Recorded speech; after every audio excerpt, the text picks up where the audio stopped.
안녕하세요. 저는 수도권에 살고 있는 30대 후반 여자랍니다. 그렇게 많지 않은 나이지만 거의 20년을 일만 하면서 지냈던 것 같아요. 이혼이라는 인생에서 큰 일을 치른 후에도 여전히 열심히 일을 하고 있네요. 그래서 자주 마음이 뻥 뚫린 것처럼 허할 때가 있는데 요즘엔 이곳에서 사연을 들으면서 그런 마음을 많이 위로받고 있어요. 이젠 상처도 많이 아물어서 그런지 여기에 저의 기막힌 이야기를 한번 털어놓고 싶어 이렇게 사연을 보내봅니다. 친동생의 이야기라고 생각하고 한번 들어봐 주세요. 저는 어릴 때부터 집에서 혼자 있는 걸 좋아했어요. 그러다 보니 매일 집과 회사만 왕복했고 남자 만날 기회도 당연히 없었고요. 아주 예전에 풋사랑 같은 연애 한번 해보고 거의 모태솔로처럼 30대 중반까지 지냈답니다. 집에서 혼자 있는 시간이 소중했기에 외로움도 사실 느끼지도 않았어요. 물론 부모님의 생각은 달랐죠. 제발 부탁이니까 소개팅을 하던지 길 가는 남자한테 번호를 물어보던지 해서 남자 좀 만나. 결혼을 해야 될 거 아니야. 너 그러다 금방 마흔 된다. 매일같이 이런 잔소리를 들으니까 너무 힘들더라고요. 그러던 중에 회사 동료가 소개팅을 해준다는 거예요. 엄마한테 보여줄 요량으로 한번 만나봤죠. 저도 나이가 꽤 있다지만 너무 아저씨 같은 모습에 사실 전혀 호감이 없었어요. 나이도 40대 초반이라 저랑 7살 차이 났고요. 근데 소개팅 다음 날부터 엄청 들이대더군요. 주영씨, 오늘 영화 보러 가실래요? 싫으면 가까운데 드라이브는 어때요? 전 밖에서 노는 거 별로 안 좋아해요. 죄송해요. 나도 그런데. 완전 집돌이에요. 역시 우린 처음 본 순간 잘 맞을 줄 알았어. 결혼해도 집에만 있어서 돈 쓸 일 없겠네. 농담이에요, 농담. 저딴 얘기할 때부터 알아챘어야 하는데 말이죠. 지금 생각해보면 똥인지 된장인지 구분하지 못한 제 탓도 있어요. 워낙 적극적으로 대쉬를 하길래 어느덧 저도 동조하게 되고 사귀는 사이가 되었죠. 우리 나이도 있는데 슬슬 결혼하면 어때? 자기 부모님도 결혼하시기를 바라신다며. 나도 마찬가지야. 우리 얼른 결혼하고 자리 잡아서 자기 닮은 이쁜 딸도 낳고 오손도손 살아보자. 사귄 지 6개월도 안 됐는데 너무 빠른 거 아니야? 난 아직 자기에 대해서 잘 모르는 것도 많은데. 다 살아가면서 알아가고 살아가면서 데이트하고 그러는 거야. 연애 오래 해봤자 돈만 나가지 어린 나이도 아닌데. 그 돈 모아서 우리 얼른 집 사서 남부럽지 않게 살아야지. 안 그래? 그래도 너무 빨리 진행되는 것 같아서 망설이는데 부모님도 자꾸 옆에서 결혼하라고 부추겼죠. 그러던 와중에 세상에 임신을 하게 된 거예요. 너무 어리둥절하고 무슨 일이 벌어진 건지 제대로 생각도 못한 채로 양가 부모님들은 아주 잔치 분위기더라고요. 네 나이에 이렇게 임신 쉽게 되는 것도 진짜 힘든 일이야. 요즘 난임 부부가 얼마나 많은 줄 아니? 넌 진짜 복 타고난 건 줄 알고 얼른 결혼해. 나 솔직히 우리 자기가 나이 있어서 아기 갖기 힘들 줄 알았거든. 근데 이렇게 최고의 혼수를 가져올 줄 누가 알았겠어? 정말 고마워. 우리 아기를 위해서라도 우리 행복하게 잘 살자. 아기 때문에 상견례도 화기애애하게 끝났고 부모님은 남편의 조건은 따지지도 않고 받아주셨죠. 사실 시댁은 친정보다 많이 기울었거든요. 노후 준비도 전혀 안 되어 있는 것처럼 보였고 빌라도 전세로 살고 두 분 다 일도 안 했고요. 남편 회사도 제 직장에 비해 연봉도 낮고 정규직도 아니었죠. 그에 비해 저는 중견기업의 인사팀 과장이라서 연봉도 세고 정규직이었고요. 신혼집 전세도 친정 부모님이 거의 해주신 거나 다름없었어요.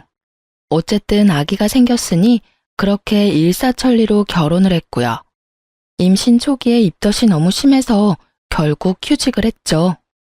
입덧이 너무 힘들어서 정말 사람 사는 게 아니었는데요. 남편은 제가 밥도 못 먹고 주스만 먹고 사는데도 신경도 안 쓰는 거예요. 제가 냄새 싫다고 밥도 못하게 했더니 지 혼자 배달음식 시켜서 방에 처박혀서 먹고요. 진짜 해도 해도 너무한 거 아니야? 임신했을 때 서운하게 하면 평생 서운하대.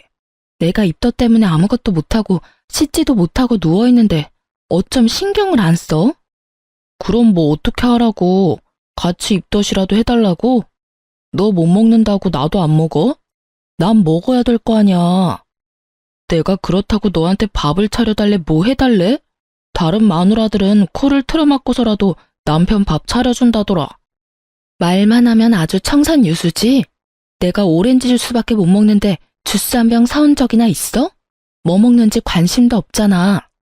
아, 진짜 세상에 너 혼자 애 가졌어? 너무 유세다 진짜. 그래 알았다. 앞으로는 밖에서 먹고 들어올게. 됐지? 그러고는 다 늦은 밤에 밖으로 휙 나가버리는 거 있죠? 임신하면 남편이 다 해주고 엄청 위해준다는데 전 진짜 다정한 말 한마디 들어본 적이 없네요. 남편 때문에 이때 혼자 울기도 참 많이 울었어요. 거기다 시모도 거들어서 저를 더 힘들게 했죠. 진짜 거짓말 안 하고 힘이 없어서 샤워할 때도 주저앉고 싶을 만큼 힘든데 주말마다 전화해서 오라고 난리치더라고요. 너무 힘들다고 몇 번 거절했더니 아주 화를 내고요. 너는 시어머니 말이 말 같지 않니? 누군 임신 안 해봤어? 뭐가 그렇게 힘들다고 유난이야? 며느리가 돼서 자주 와야 정도 들고 하지. 저 진짜 밥도 못 먹고 누워만 있어요. 어차피 가도 아무것도 못 먹어요. 입덧 좀 가라앉으면 갈게요. 안 온다는 게 벌써 이게 몇 번째야? 오늘은 뭔 일이 있어도 와라. 네 시아버지도 얼마나 보고 싶어 하는 줄 아니? 내가 같이 가줄 테니까 오늘 저녁에 가자. 우리 부모님 서운하게 맨날 거절만 해. 장모님은 자주 만나잖아. 엄마는 나 힘드니까 집으로 도와주러 오시는 거지. 그럼 어머니도 집으로 오시면 되겠네. 우리 엄마가 자기 밥 못 먹는 거 알고 다른 거 맛있는 거 준비해 주셨을 거야. 그러지 말고 가자. 가족끼리 자주 봐야 정들지. 거의 억지로 끌려가다시피 해서 시댁에 갔어요.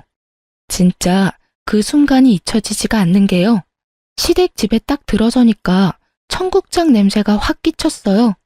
진짜 먹은 거 있었으면 다 토했어요. 다행히 물도 못 먹어서 헛구역질만 쉴 새 없이 했죠.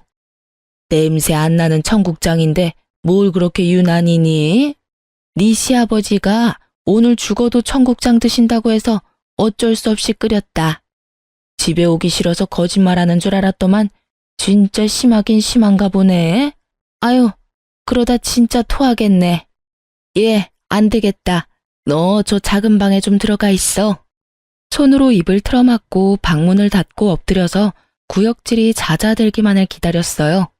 그 사이 거실에서는 셋이 웃어가며 쩝쩝 밥 먹는 소리가 들리더군요. 이 상황이 진짜 어이가 없어서 헛웃음까지 나왔어요. 그렇게 시간이 좀 지나고 남편이 문을 빼꼼 열었죠.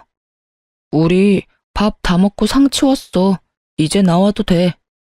어머니가 당신 주려고 과일 잘라놨어. 과일이라도 먹어봐. 그냥 집어먹는 척이라도 하고 얼른 집에 갈 생각으로 거실로 나갔죠. 억지로 귤을 까서 먹다가 목이 막혀서 물을 가지러 주방에 갔답니다. 그때 시모도 따라 들어오더니 혼자 궁시렁대면서 설거지를 하려고 하더라고요. 그래서 설마 나를 시키진 않겠지 싶었지만 예의상 말을 해봤죠. 제가 설거지 할까요? 그럴래? 밥 차렸더니 어깨 아프고 힘드네. 그 냄비도 빈 거니까 그것도 해라. 세상에나. 얼른 장갑을 빼고는 휙 나가버리더라고요. 어이가 없었는데 뱉은 말이 있으니 일단 장갑을 꼈어요. 근데 그 음식 찌꺼기들이며 그런 걸 보니 또 구역질이 나오더라고요. 당장 내팽겨치고 싶었지만 일단은 숨을 참고 설거지를 시작했어요. 10분 정도 지났을까요? 시모가 갑자기 옆에 오더니 제가 따뜻한 물로 틀어놨던 수도꼭지를 찬물로 확 틀어버리고 말없이 휙 가버리는 거 있죠? 아니, 지금 며느리가 따뜻한 물 쓰는 것도 아까워하는 건가 싶어 기가 막혔죠. 저는 다시 더 뜨겁게 물을 틀어서 덜거덕 소리를 크게 내며 설거지를 했어요. 그릇 다 깨지겠다. 너 집에서도 이렇게 하니? 그리고 뭔 설거지를 뜨거운 물 철철 틀어놓고 하고 있어? 얘가 돈 무서운 줄 모르네. 저 손 시려워요. 설거지할 때도 제 맘대로 물 못 쓰나요? 지금이 무슨 6.25 시절도 아니고. 생긴 거랑 다르게 곱게 자랐니?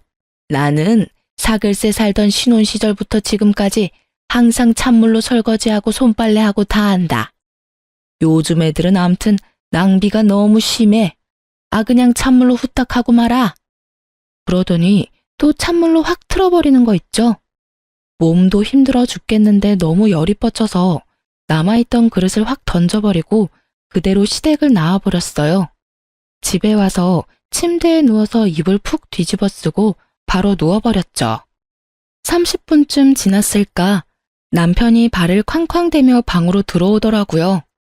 너무 힘들어서 남편이랑 싸울 힘도 없어서 그냥 대꾸도 안 하고 눈 감고 있었죠. 아니, 아무리 힘들어도 그렇지 그렇게 휙 나가버릴 수가 있어? 아버지 어머니 다 충격받으셨어.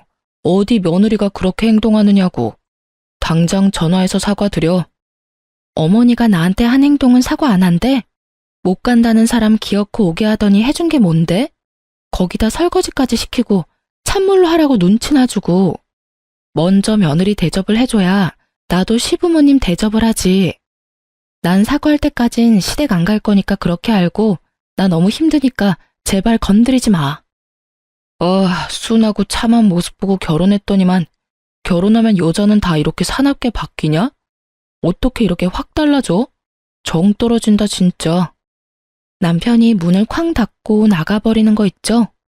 저도 남편한테 정이 떨어지고 있었고 뭐 먹고 싶어도 남편한텐 일절 말하지 않았어요. 이때부터 진짜 헤어지고 싶은 생각이 들었지만 뱃속에 아이가 있으니 그러지도 못하고 시간만 흘렀죠. 그렇게 시간이 흘렀고 배는 점점 불러왔어요. 안정기가 되니 몸도 좀 편해지고 식욕도 왕성해졌죠.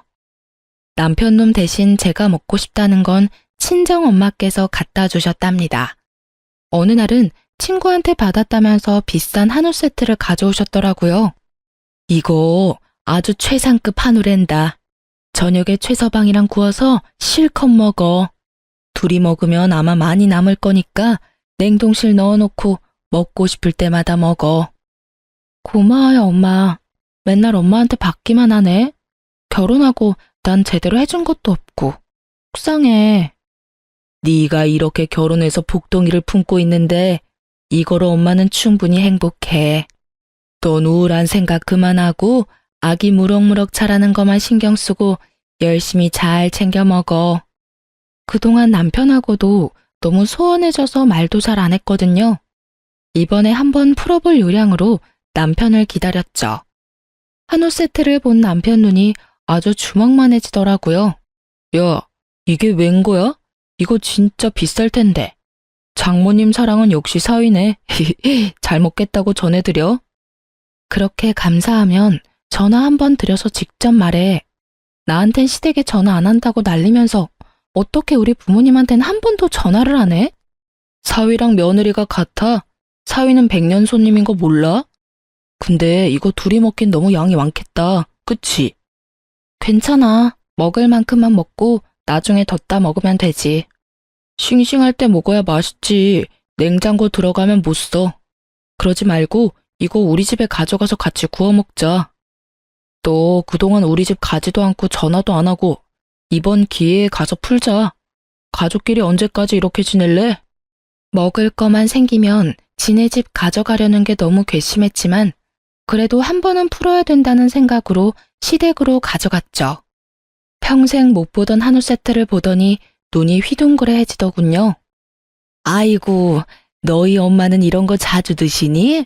진짜 신선해 보이네. 어제 뭔 꿈도 안 꿨는데 웬 행제야? 그렇게 넷이 식탁에 앉아 먹기 시작했는데요. 시모가 밥상을 차리는데 제 앞에는 나물 반찬이랑 김치만 주르륵 놓는 거 있죠? 또 시작이구나 하고 지켜보고 있었어요. 남편이랑 시부 앞에 김이 모락모락 나는 따뜻한 새 밥을 갖다 주더라고요. 새 밥이 이거밖에 없어서 너랑 나는 어제 해놓은 밥 먹자. 괜찮지? 저 찬밥 싫어해요. 저도 새밥 좋아해요. 임신한 며느리 입에 들어가는 건 손주 입에 들어가는 건데 아들이 아니라 저한테 새밥 줘야 되는 거 아니에요? 얘가 오자마자 또 시작이네. 아무리 그래도 남편한테 새밥 줘야지. 바깥일하기 얼마나 힘든데 든든한 밥 먹어야지. 임신한 며느리한테도 이러는데 나중엔 먹고 남은 밥 줄까 무섭네요. 제 말을 들은 시모의 눈이 앙칼지게 변하더라고요. 그걸 눈치챈 남편이 얼른 자기 밥이랑 내 밥을 바꿨죠. 저저 이거 먹어. 됐지? 뭐 이런 걸로 또 분위기 험악해지게 그래. 엄마, 내가 이 밥 먹을게. 난 찬밥이 더 좋아. 저도 더는 분위기 망치기 싫어서 입 닫고 밥을 먹었어요. 다들 걸신이 들렸는지 핏물 가시기 무섭게 갖다 먹더라고요. 저도 오기가 생겨서 열심히 갖다 먹었죠. 근데 시모가 익은 고기를 다 남편 밥그릇에 놓는 거예요. 참나, 그 많은 고기가 다 어디 갔는지 먹으려면 불판에 고기가 없어서 밥만 먹은 것 같네요. 우리 엄마가 놔주려고 가져온 건데 진짜 열이 확 뻗쳤고요. 임신한 며느리한테 고기 한 점 안 주는 시모도 너무 싫었죠. 더 웃긴 건 시모가 남은 고기를 주섬주섬 정리하는 거 있죠. 저 아직 더 먹을 거예요. 제가 구울 테니까 주세요. 얘는 무슨 걸신이 들렸나? 이걸 이렇게 많이 먹었는데 아직도 배가 고파?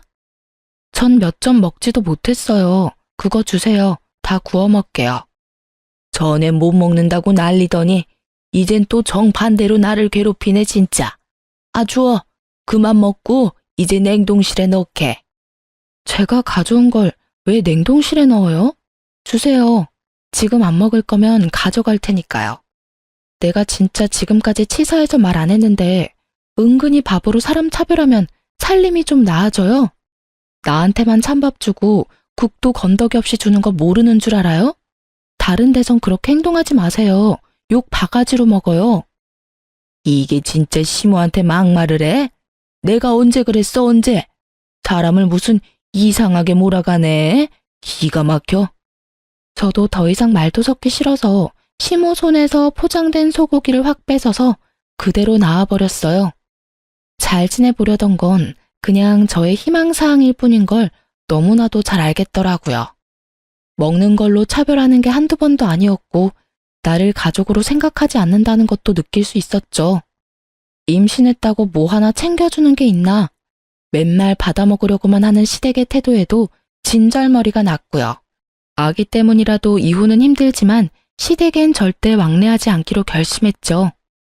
태교라고 남편놈이 애한테 동화책을 한번 읽어준 적이 있나?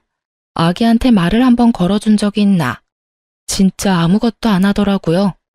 저는 그래도 혼자 태교도 하고 운동도 하고 아기를 위해 최선을 다했어요. 그렇게 내 인생의 등불 같은 우리 아들을 만날 수 있었네요. 출산하고 입원실에 누워있는데 남편 연락을 받고 온 시모가 문을 빼꼼히 열고 서 있더라고요. 아이고 사돈, 오랜만이네요. 들어오세요 들어와. 아기는 아주 건강해요. 떡두꺼비 같은 손주 얻으신 거 축하해요. 아예, 그래 수고했다. 내가 네가 그동안 한 게 있어서 너무 서운하고 와야 되나 말아야 되나 고민 많이 했지만은 그래도 내 며느리고 내 손주니까 내가 품어야 된다는 마음으로 이렇게 왔다. 나도 너한테 서운하게 했다면 미안하고 우리 손주도 태어났으니까 다 풀고 잘 지내보자. 네, 그렇게 말씀하시면 저도 죄송했어요. 그래, 몸조리 푹 잘하고. 근데 제왕절개를 했다면서? 그냥 낳으면 아프지도 않고 얼마나 시원한데 생배를 갈랐으니 그렇게 아픈 거 아니니? 그리고 아기도 자연분만을 해야 건강하다던데. 애가 여가라 어쩔 수 없이 수술한 거예요. 그리고 수술하면 애가 뭐 더 아프고 자연분만하면 더 건강하다. 그런 얘기 다 잘못된 거라네요. 10달 동안 힘들게 품고 있다가 순산했으면 그저 잘했다고 해주면 되지. 왜 서운한 말씀을 하실까요? 아니, 친구가 그렇다고 말을 해주더라고요. 다 뭐 근거가 있겠지. 산모 나이가 좀 있으니까 아무래도 젊은 애처럼 순풍순풍 낳지는 못하겠죠 뭐. 제철아, 아기나 보여다오. 몸조리 잘하고. 시모는 친정엄마 앞이라 무안했던지 남편을 앞세워서 아기를 보러 휙 나가버리더라고요. 친정엄마가 시모 말에 황당한 표정을 지으며 한동안 멍하더니 저한테 대뜸 물어보더라고요. 네 시어머니 여지껏 이런 식으로 너한테 행동했어? 내 앞인데도 이 정도인데 심하면 더 심했지? 아니 뭐 말을 좀 서운하게 하시더라고. 괜찮아. 나도 안 치고 말대꾸 잘해. 저는 혹시나 엄마가 속상하실까봐 그동안 있었던 일들을 얘기하진 못했어요. 조리원에서 아기와 편하게 있던 2주가 지나고 집으로 돌아왔는데 진짜 너무 힘들었답니다. 혼자 아기 보는 게 이렇게 힘들 줄 누가 알았을까요? 남편은 아기가 울던 말던 나 몰라라 잠만 자고 저 혼자 밤새우는 아기를 안고 어쩔 줄 몰라 눈물 흘리는 밤들이 이어졌답니다. 내가 오늘은 좀 일찍 들어와서 애 좀 봐달라고 부탁했잖아. 지금 일주일째 밤에 제대로 잠도 못 자서 너무 힘들어서 죽을 것 같다고. 근데 또 술 먹고 새벽에 들어와? 이것도 다 비즈니스의 한 부분이야. 내가 뭐 나 혼자 잘 먹고 잘 살자고 술 먹고 그러는 줄 알아? 넌 집에서 일 안 하고 편하게 있잖아. 누군 일 안 해봤어? 내가 당신보다 직장 더 오래 다녔고 경력 더 많아. 당신이 영업직도 아닌데 뭔 술을 맨날 먹어? 다 당신이 좋아서 먹고 다니는 거잖아. 나도 일하느라 스트레스 많이 받는다고. 그것 좀 푼다고 친구랑 술 한잔 먹고 들어오는 건데 그걸 이해 못 해주냐? 하지만 아무리 말해봤자 그때뿐이었어요. 제가 아기 안고 허둥대고 있어도 남편은 항상 소파에 누워서 낄낄대면서 핸드폰이나 들여다보고 있고 제가 잔소리하면 얼른 작은 방으로 들어가서 문 닫고 밖으로 나오지도 않았죠. 완전히 저 혼자 독박 육아를 했고 전혀 협조 없는 남편의 태도에 이가 바득바득 갈리고 헤어질 생각은 하루에도 수십 번씩 했네요.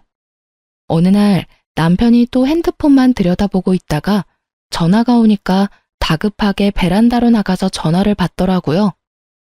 누군데 베란다에 나가서 전화를 받아? 그냥 여기서 받으면 되지. 아, 애가 언제 올지 모르니까 그랬지. 중요한 거래처 직원이라서 그래. 아, 별거 가지고 다 투집이네. 괜히 심술을 내면서 그거 핑계로 또 방으로 휙 들어가 버리더라고요. 뭔지 모르게 꺼림칙한 느낌이 들었죠. 저는 하루 종일 제대로 밥도 못 먹고 샤워도 못하고 지내느라 날로 초췌해지는 모습에 너무 서러운데 남편은 아주 광나게 꾸미고 다니더군요. 그로부터 며칠이 지났을까. 샤워하러 간 남편 폰으로 메시지 알람이 확 뜨더니 사라지더라고요. 그 짧은 찰나에 오빠도 힘들지? 란 문장이 눈에 확 박히더라고요. 뭔가 있다는 촉이 확 왔고 그때부터 남편 핸드폰을 확인할 기회만 엿보기 시작했어요. 어찌나 핸드폰이랑 한 몸인지 좀처럼 볼 수가 없었어요. 일주일에 7일을 매일 남편과 싸워댔어요. 지금 생각하면 그 지옥 같은 시간을 어떻게 버텼나 싶어요. 오늘은 저녁에 와서 아기 봐준다며 맨날 똑같은 말하고 싸우는 거 지겹지도 않니? 그러니까 당신이 좀 나를 이해해주면 어때? 아니, 집에서 하루 종일 있는데 도대체 뭐가 힘들다고 징징대는지 이해가 안 되네. 나도 좀 집에서만 있고 싶다. 그래? 그러면 한번 집에서 아기랑 있어봐. 얼마나 편한지. 저는 머리끝까지 화가 북받쳐 올라서 아기를 남편한테 줘버리고 집을 나와버렸어요. 머릿속에선 온통 아기 걱정이라 마음 편히 쉬지도 못하겠더라고요. 그래도 이번에야말로 버릇을 고치겠다는 마음으로 하루를 그냥 숙박업소 들어가서 잤어요. 거의 3개월 만에 처음으로 혼자 푹 자는 거여서 진짜 침대에 눕자마자 바로 골아 떨어져 버렸죠. 다음날 일어나자마자 아기 걱정이 덜컥 나서 핸드폰을 확인해 봤는데 세상에 남편이 전화 한 통도 안 했더라고요. 남편 골탕 먹이려고 나왔는데 오히려 아기 생각에 제가 좌불안석이었죠. 결국 집으로 돌아갔어요. 시모가 아기를 안고 있는 걸 보니 그나마 아기는 무사해서 다행이란 생각이 들더라고요. 저를 발견한 시모의 얼굴이 울그락불그락해지며 아기를 저한테 확 넘겨버리더라고요. 아무리 부부싸움을 했다고 해도 어떻게 애엄마가 애를 두고 집을 나가니? 난 진짜 너 같은 모진 애는 처음 본다. 그동안 애를 한 번도 안 봐줘서 저 혼자 갓난아기 키우느라 하루도 잠 한 번 제대로 잔 적이 없네요. 그래서 애 좀 보라고 그런 건데 그것마저도 어머니한테 바로 전화했나 보네요. 애는 엄마가 보는 거지 왜 밖에서 바쁘게 일하는 사람을 잡아? 옛날에는 엄마 혼자 대여섯 명도 다 키우고 그랬다. 요즘은 얼마나 애 키우기 좋아졌어? 네가 천기저귀를 빨기를 해, 내과에서 빨래를 해? 난 요즘만 같으면 10명도 혼자 키우겠다. 요즘이 어떤 땐데 그런 말을 하세요. 아빠랑 엄마랑 같이 키워야지. 왜 엄마만 고생을 해요? 너는 그 생각머리가 틀려먹었어. 네 새끼 키우는 걸 왜 고생이라고 생각해? 당연하다고 생각하고 힘들어도 하는 거지. 아니, 처대도 아닌데 왜 이렇게 유난이야? 네? 처대가 아니라뇨? 저 이거 처대인데 어머님은 손주가 또 있나 봐요. 응? 내가 언제 그렇게 말했어? 네가 애가 아닌데 왜 그러냐고 그랬지. 아무튼 나 간다. 오랜만에 애를 봤더니 삭신이 다 쑤시네. 아이고. 시모가 제 눈을 피하면서 얼른 내빼버린 것 같은 건 저만의 착각일까요, 아닐까요?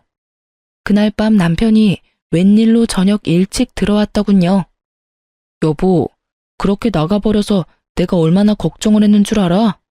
출근은 해야지, 애는 봐야지. 나 어제 밤새 애 보느라 잠도 못 잤잖아. 그래서 당신이 그동안 얼마나 힘들었는지 알겠더라고. 오늘 저녁에 내가 아기 볼 테니까 당신 좀 쉬어.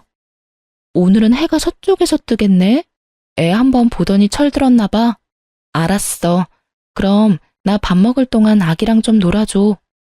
남편은 아기를 보면서도 은근슬쩍 제 눈치를 보더라고요. 저는 일부러 남편이 계속 아기를 보도록 놔뒀죠. 아기가 잠들었는데 남편도 피곤한지 옆에서 정신없이 골아 떨어졌더군요. 저는 이때다 싶어 남편 핸드폰을 열어봤어요. 남편이 깊이 잠든 덕분에 지문으로 쉽게 열 수 있었죠. 메시지를 확인해보니 역시나 어떤 여자랑 계속 대화를 주고받았더라고요. 저는 캡처해서 얼른 제 핸드폰으로 다 전송하고 여자의 전화번호도 알아놨어요. 다음날 바로 그 번호로 전화를 해봤죠. 어떤 젊은 여자가 봤는데 심장이 튀어나올 것 같이 쿵쾅대고 진정이 안 되더라고요. 최재철 씨 알죠? 나 그 사람 와이프예요. 내가 왜 전화한지는 충분히 알겠죠? 여자가 한동안 답이 없더군요. 여자의 한숨 소리가 푹 들리고 개미만한 목소리가 들려왔죠. 혹시 시간 괜찮으면 오늘 만날까요? 저도 드릴 얘기가 있어요. 저는 남편과의 결혼 생활에서 좋은 때가 없었어요. 그래서 그만큼 이혼이 간절했고 그 이유를 찾고 있었는지 몰라요. 아이 때문에 억지로 참고 있으니 그걸로도 감당하지 못할 엄청난 이유를 기다리고 있었나 봐요. 그래서 그런지 그 여자의 등장이 오히려 반가웠어요. 그 다음날 그 여자의 집 근처 커피숍으로 갔죠. 둘러보니 어떤 여자가 3살 정도 된 여자아이와 함께 앉아있더라고요. 딱 저 여자란 생각이 들더군요. 한눈에 봐도 아이는 남편놈 얼굴과 아주 비슷하더라고요. 시모가 한 말이랑 여태까지의 정황들이 하나의 퍼즐로 맞춰진 거죠. 그 인간이랑은 5년 전에 만나서 2년 전까지 같이 살았어요. 혼인신고는 안 했지만 부부나 다름없이 살았죠 뭐. 요즘은 무슨 대출 때문에 혼인신고를 미뤄야 된다나? 그딴 소리 할 때부터 알아봤어야 되는데. 지금 생각하면 제가 친정도 없고 조건이 별로라서 결혼하기 싫어했구나 싶어요. 작년 초면 내가 그 인간이랑 만나기 시작했을 땐데? 그럼 그때까지 같이 살았단 말이에요? 아이 낳고부터는 짜증내고 화내는 날이 늘더니 어느 순간부터 안 들어오더라고요. 솔직히 그 인간이 집을 나가니까 얼마나 평화로워지던지 찾을 생각도 안 났어요. 엄청 폭력적이거든요. 맨날 물건 때려 부수고 나중엔 저한테 손찌검까지 하려고 하더라고요. 그래서 차라리 잘 됐다 싶어서 저도 이사해버리고 혼자 아기 키우면서 살았네요. 근데 어떻게 지금 다시 연락하고 사는 건데요? 그렇게 학을 띄웠다면서요. 말 앞뒤가 안 맞지 않아요? 그쪽은 친정도 있고 잘 사는 것 같은데 저는 혼자 일하면서 애를 키웠거든요. 너무너무 힘들었어요. 이제 애가 3살 정도 되니까 말도 잘하고 아빠는 어딨냐고 물어보기도 하더라고요. 근데 마침 6개월 전부터 그 인간이 제 전화를 어떻게 알고 연락을 했더라고요. 우리 둘 다 아는 친구한테 알아냈는지 만났는데 애랑도 잘 놀아주고 마음을 잡은 것처럼 보이길래 전 나름대로 다시 받아줄까 그랬었네요. 바보같이 결혼해서 애까지 있는 것도 모르고. 이거 완전 사기꾼의 개쓰레기 같은 인간이네. 나 속은 것도 열불나서 미치겠는데 그쪽 보니까 더 화가 나네요. 그 인간한테 찾아가서 죽도록 패도 모자랄 판에 왜 이렇게 축 처져 있어요? 이러니까 또 당하는 거 아니에요. 뭐에 홀려서 이딴 쓰레기 같은 인간이랑 결혼을 했는지 밀려오는 자괴감에 며칠 동안 잠을 못 이룰 정도였어요. 인사팀에서 오래 일하면서 사람 보는 눈은 제대로라고 자만했던 제 자신이 얼마나 한심하던져. 이 열불나는 상황을 털어놓을 친구도 없고 부모님한테도 못하겠고 혼자 끙끙 앓으면서 어떻게 해결을 해야 하는지 골머리를 앓았죠. 마음을 다잡고 드디어 남편한테 입을 열었어요. 최선미라는 여자 알아? 누구? 몰라. 그게 누군데? 진짜 몰라? 다 알고 있으니까 모르는 척 하지 마. 아이씨, 다 알면서 그럼 뭘 물어. 그래서 어쩌라고? 걔는 예전에 이미 헤어진 애야. 내가 걔랑 뭘 했다고? 난 결백해. 나랑 결혼하고 나서도 만나고 연락한 걸 지금 따지는 것 같아? 사실혼도 결혼이나 마찬가지야. 애까지 있으면서 총각 행세하면서 나랑 결혼한 건 사기 결혼이야. 알아? 순간 남편의 눈빛이 섬찟하게 번뜩이더니 저를 무섭게 쏘아보더라고요. 그러고는 소리를 지르며 손에 잡히는 대로 물건을 집어던지기 시작했어요. 아기가 옆에 있는데도 아랑곳하지 않고 난동을 부리다가 결국 아기 쪽으로 리모컨을 던져서 아기 발에 맞았죠. 저는 얼른 아기에게 달려가서 아기를 감싸 안았어요. 당신 미쳤어? 이게 무슨 짓이야? 여기 당신 애 누워있는 거 안 보여? 내가 열받았는데 그런 게 눈에 들어오냐? 보니까 왜 열받게 하냐고. 자기 결혼 좋아하네. 증거 있어? 증거 있냐고. 늙어서 결혼 못하는 거 구제해주니까 좋다고 결혼한 게 누군데 이제 와서 사기 결혼이래? 뚫린 입이라고 말이면 다야? 넌 진짜 구제불능 쓰레기구나. 나 속인 거, 그 여자 속인 거 처절하게 벌받게 해줄 거야. 저는 이미 남편 놈한테 말하기 전에 변호사 사무실과 상담을 끝내놓은 상태였어요. 철저하게 변호사의 조언대로 움직인 거고요. 저는 다음 날로 아기와 함께 친정으로 들어갔어요. 그리고 변호사를 통해 이혼 소송을 시작했죠. 저는 남편 직장하고 시댁에도 이혼 소장을 다 보내놨어요. 혹시나 못 받았다고 또 질질 끌까 봐요. 소장을 받은 시모가 불이 나게 전화가 왔더군요. 너 뭘 보낸 거니? 이혼? 아니 갓난아기가 있는데 무슨 이혼이야? 부부간에 싸웠으면 잘 풀어볼 생각을 해야지 이게 뭔 짓이니? 네가 집안에 들어온 뒤로 도대체 조용한 날이 없어. 왜 이렇게 분란을 만들어? 어머니 손녀 있죠? 그쵸? 어머니도 다 알고 있죠? 뭐? 그게 뭔 말이야? 난 전혀 모르는 일인데? 그쪽 아들이 딱 잡아떼라고 했나 보죠? 그래도 소용없어요. 애까지 있는 인간이 총각이라고 속이고 결혼을 했는데 그걸 다 알면서도 동조한 거잖아요. 그런데도 지금 나한테 전화해서 큰 소리를 칠 수 있어요? 그쪽도 사기 동조죄로 같이 잡혀 들어가 봐야 정신 차릴 것 같은데?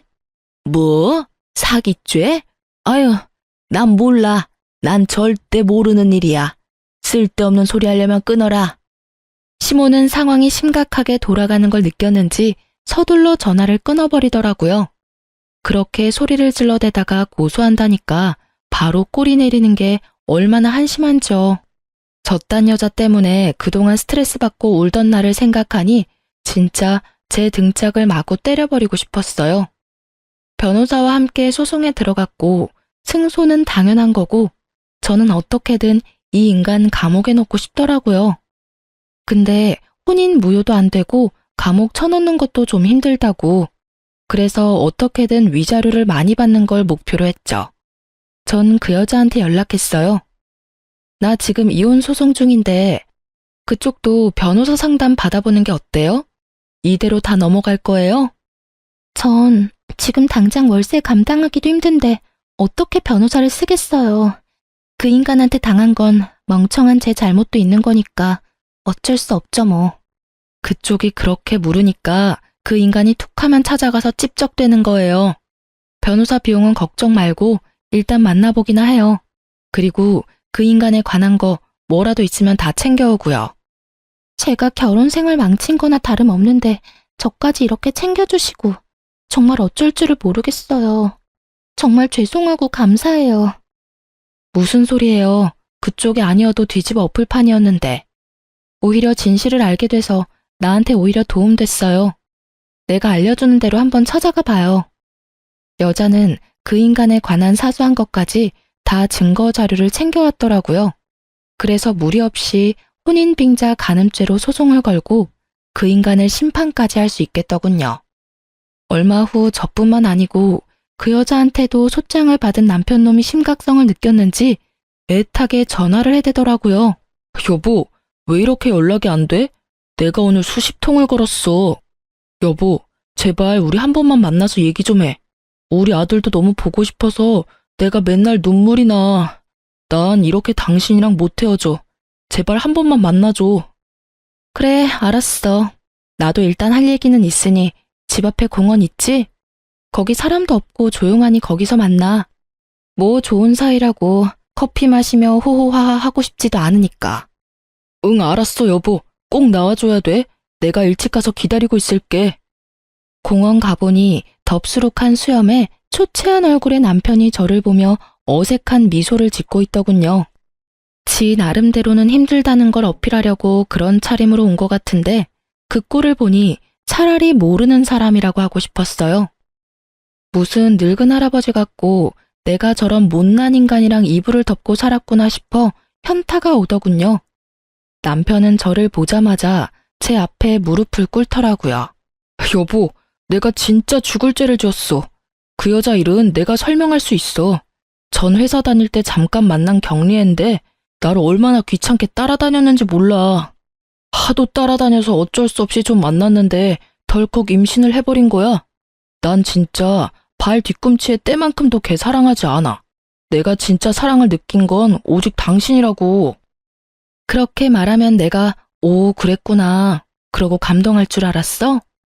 나도 그렇게 함부로 대했는데 그 어린애한텐 오죽했겠니? 안 봐도 비디오다. 당신은 걔 안 만나봐서 몰라. 걔 완전 발랑까진 날라리라고. 내가 당한 거라니까. 임신했다고 결혼하자는데 난 그렇게 어리고 가진 거라곤 쥐뿔도 없는 애랑 결혼하기가 죽기보다 싫었어. 난 당신처럼 성숙하고 멋진 여자를 원했다고. 그게 진짜야? 그 여자가 정말 그렇다고? 그렇다니까. 애가 얼마나 야갔는데. 그래서 내가 지금까지 걔한테 질질 끌려다니는 거야. 결혼해서도 내 과거 당신한테 폭로하겠다고 협박하면서 자꾸 만나자고 해서 어쩔 수가 없었어, 여보. 난 진짜 결백해. 내 말을 믿어야 돼. 우리 아기도 있는데 이렇게 헤어질 수는 없잖아. 앞으로 아빠 없이 자라게 할 거야? 이미 아빠 없이 자라는 다른 불쌍한 애는 어쩔 건데? 걘 내 자식이 아니야. 내가 낳는 걸 원한 것도 아니고 내가 키운 적도 없어. 내 자식은 오로지 우리 민우뿐이라고. 야, 이 쓰레기 같은 인간아. 나무 뒤에서 듣고 있던 여자가 참다 못해 뛰어나왔죠. 남편 놈을 마구 때리고 발로 차기 시작하더라고요. 그 여자가 있을 거라곤 상상도 못한 남편이 얼이 빠진 얼굴로 가만히 맞고 있었어요. 네가 아무리 인간 쓰레기의 사기꾼이어도 그래도 우리 딸한테는 진심일 거라고 생각했어. 나한텐 진짜 치 떨리게 싫은 인간이지만 그래도 내 딸한텐 아빠니까, 핏줄이니까. 근데 뭐? 네 자식이라고 생각해 본 적이 없어? 아니, 네가 어떻게 여길 둘이 이미 만났던 거야? 그럼 내가 아무것도 안 알아보고 너한테 이혼 소송 걸었겠니? 내가 너랑 결혼한 건 진짜 인생 최대로 멍청한 짓이었지만 내가 너보다 학벌도 좋고 대기업 다니는데 너보다 바보일까? 여기 올 때까지만 해도 너한테 실마리 같은 기대를 가졌던 내가 등신이다.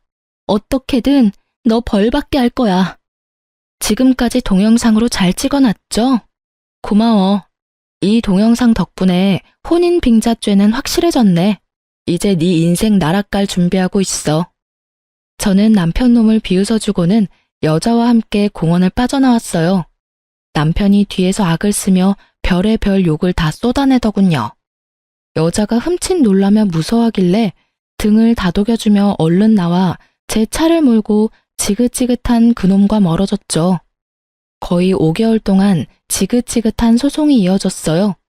소송에서 질 것은 확실해서 그런지 남편 놈은 저한테 전화하고 친정 부모님한테도 전화하면서 온갖 회유에 협박까지 늘어놓았죠. 변호사를 통해서 소송에 불리할 수 있다고 따끔하게 말을 전했더니 그제야 조용해지더라고요. 신혼집도 어차피 제 돈과 친정 부모님 돈으로 마련했고 명의도 제 거라서 그 인간과 해결 볼 것도 없었죠. 집 마련할 땐 내가 집도 해가는구나 싶어 처량하고 속상한 마음도 있었는데 인생 만사 세웅지 말하고 오히려 빠르게 처리할 수 있었으니 다행이었죠. 그 인간 짐 다 빼서 쓰레기장에 다 버렸고요. 그 집에 한시도 있기 싫어서 전세 빼버리고 아기 데리고 친정으로 들어갔답니다. 얼마 후 이혼 소송에서 이겼다는 소식을 받았죠. 친권과 양육권은 당연히 제가 가져왔고요. 위자료도 3천만 원 판결 받았네요. 마음 같았어서는 5천만 원은 받아야 한다고 생각했는데 변호사님은 그 정도면 판결이 잘 나온 거라고 위로를 해주셨죠. 여자도 혼인 빙자죄로 위자료 1,000만 원을 받게 되었다고 하더라고요. 역시나 판결 나자마자 남편이 친정집 앞까지 와서 문을 두드리고 난리를 치더군요. 친정아버지가 소금을 갖고 나가서 마구 뿌리시고 남편 놈의 멱살을 잡았죠. 이 자식이 여기가 어디라고 감히 찾아와? 이제 판결 나고 다 끝난 마당에 왜 또 왔어? 아버님, 지영이 좀 불러주십시오. 만나서 꼭 할 말이 있습니다. 전 진짜 억울하게 이혼당한 거라고요. 이놈이 진짜 미쳐도 단단히 미친 놈이구만. 네가 우리 딸한테 어떤 짓을 했는데 그딴 소리를 해? 넌 아직도 내가 만만해? 경찰 불렀으니까 끌려가기 싫으면 당장 꺼져. 앞으로도 여기 찾아오기만 해. 접근 금지 명령 당장 신청할 거니까. 여보, 내가 나도 잘못한 거 있으니까 이혼은 받아들일게. 근데 위자료를 그렇게 많이 달라는 건 말도 안 돼. 그것도 일시불로 달라니. 나 땡전 한 푼 없는 거 알잖아. 나이 50 다 돼서 돈 한 푼 없는 게 자랑이다, 자랑. 내가 그쪽 금전적인 사정까지 봐줘야 돼? 나는 너 감옥 쳐넣지를 못한 게 한이야. 그럼 차라리 감옥 갈게. 몸으로 때우면 때웠지 돈은 못 줘. 아, 그러셔? 그럼 네가 원하는 대로는 절대 못 해주지. 위자료 안 주면 월급 차압 들어갈 거니까 변호사랑 상담해. 이번에 이혼 소송하느라 변호사 비용을 얼마나 냈는데 또 변호사야. 아, 진짜 한 번만 봐줘. 네 부모 집 있잖아. 그거라도 빼든지 알아서 해. 마침 경찰분들 오셨네. 경찰이 오니 남편이 겁을 잔뜩 집어먹더라고요. 어찌나 순순히 경찰을 따라가던지 여러모로 한숨만 나왔죠. 그 후로 다행히 집에 찾아오진 않더라고요. 변호사를 통해서 계속 재촉하자 결국 남편이 위자료를 보내왔더라고요. 여자한테도 1,000만 원이 잘 입금된 것을 확인했고요. 저까지 신경 써주셔서 정말 고마워요. 그 인간한테 이렇게 큰 돈을 받아낼 줄은 몰랐어요. 그동안 돈 뜯기고 마음 고생한 거에 비하면 그깟 돈이 별건가요? 아무튼 마무리는 된 것 같으니까 앞으로 아이랑 행복하게 살길 바래요. 네, 언니도 아기랑 행복하세요. 다시 만나진 못하겠지만 언제나 잘 지내시길 바랄게요. 그게 그 여자와의 마지막 통화였죠. 그렇게 모든 악연도 마무리되어가나 싶었는데 역시 마지막까지 그놈 엄마가 말썽이더군요. 마침 아기랑 산책 가려고 현관문을 딱 열었는데 전 시모가 서 있어서 너무 놀랐어요. 너는 어쩜 그렇게 모질 수가 있니? 전화도 안 되고 어떻게 만날 방법이 없어서 내가 간신히 여기 알아내서 찾아왔다. 아이고, 우리 민호, 우리 손주를 드디어 보네. 그 손 치워요. 이제 이혼하고 친권도 내가 다 가져왔는데 뭔 손주 타령이에요. 그렇게 귀한 손주인데 하루도 안 봐줬었어요? 여긴 왜 찾아온 거예요? 아이고, 너 그 잘난 위자료 준다고 우리 집 전세 보증금 다 날라갔다. 너 때문에 내가 이 나이에 지금 단칸방 사글세 살아. 어떻게 이렇게까지 만들 수가 있니? 왜 그 한풀이를 나한테 와서 해요? 잘난 아들한테 해결하라고 해야지. 뭐 어쩌라고요? 네가 사정 좀 봐줘. 1,000만 원이라도 돌려주면 안 되겠니? 아니면 우리 민호를 생각해서라도 재결합을 해줘. 민호도 아빠 없는 애로 키우는 건 안 된 일이잖아. 내가 너한테 앞으로 정말 잘할게. 일이 이렇게까지 된 게 다 내 탓이라고 생각해요? 아들을 사기꾼처럼 키운 것도 모자라서 여자들 등쳐먹고 상처 주는 거 뻔히 알면서 그 주제에 분수도 모르고 시어머니 노릇하고 며느리 잡은 아줌마 책임도 있어요. 내가 이혼한 게 다 그 인간 탓인 줄 알아요? 아줌마 때문인 게 절반이라고요. 나도 너 때문에 힘든 적 많다. 그래도 며느리니까 참고 보듬어 살라고 그러는 거지. 이렇게 헤어지면 우리 핏줄 내 손주도 못 보고 살라 이 말이니? 아줌마 아들이 애 포기한다는데 아줌마가 왜 그래요? 그럼 아줌마가 양육비 줄 거예요? 다신 여기 찾아오지 말아요. 내가 오늘은 그냥 참고 넘어가는데 다음에 만약 또 오면 경찰서 끌려갈 줄 알라고요. 저는 전 시모를 밀치고 유모차를 끌고 아파트 밖으로 나가버렸답니다. 내려가는 엘리베이터 안에서까지 시모가 곡소리를 내며 우는 게 들리더라고요. 저런 인간들이랑 어디까지 엮여야 되는지 정말 결혼 한번 잘못한 죄로 제 인생이 어디까지 바닥을 칠지 막막하기만 했어요. 혼자 아기를 키우는 것도 두려웠고요. 그렇게 이혼하고 아이와 둘이 산 지도 벌써 2년이 다 되어 가네요. 하도 시모가 잊을만 하면 친정집에 찾아와서 저는 아이와 둘이 따로 살게 되었어요. 친정엄마가 거의 매일 오셔서 많이 도와주시죠. 저도 직장 다시 복귀해서 다시 열심히 일하고 있고요. 가끔 외롭거나 이런 순간이 벅찰 때도 있지만 그 인간하고 시모와 살면서 말라 죽느니 이렇게 아기랑 둘이 사는 게 더 행복하답니다. 저보다 더 힘든 시간을 보내시는 분들이 계시다면 시간 가면 다 지나갈 테니 힘내시란 말씀 전해보면서 저도 이만 저의 이야기를 마칠게요. 들어주신 모든 분들 감사하고 모두 좋은 하루 보내세요.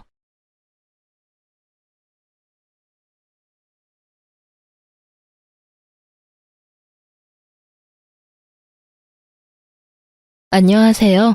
살을 베는 듯한 찬바람이 나부끼는 날씨네요. 추워지니 생각나는 일이 있습니다.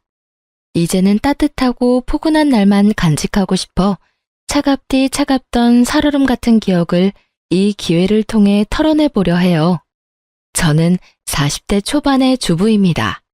제 남편과 저는 부모님의 주선으로 마련된 맞선 자리에서 처음 만나게 되었어요. 당시 나이가 26이었던 터라 무슨 맞선이냐며 부모님께 어린 딸을 그렇게 남에게 보내고 싶냐고 눈물까지 쏟으며 거부했었죠. 하지만 처음이자 마지막이라며 좋은 사람이라는데 놓칠 수 없다고 애원하듯 몇 날 며칠을 저에게 부탁하는 통에 나갔던 거예요. 그런데 민망하게도 그때 처음 본 남편과 눈이 맞아버렸고 짧은 연애를 마치고 결혼까지 하게 됐어요. 제 남편은 성인이 되자마자 사업을 시작했고 많은 사업을 하면서 시행착오를 겪었어요. 그로 인해 얻은 노하우로 결혼 직전에 시작한 사업이 대박을 쳤어요.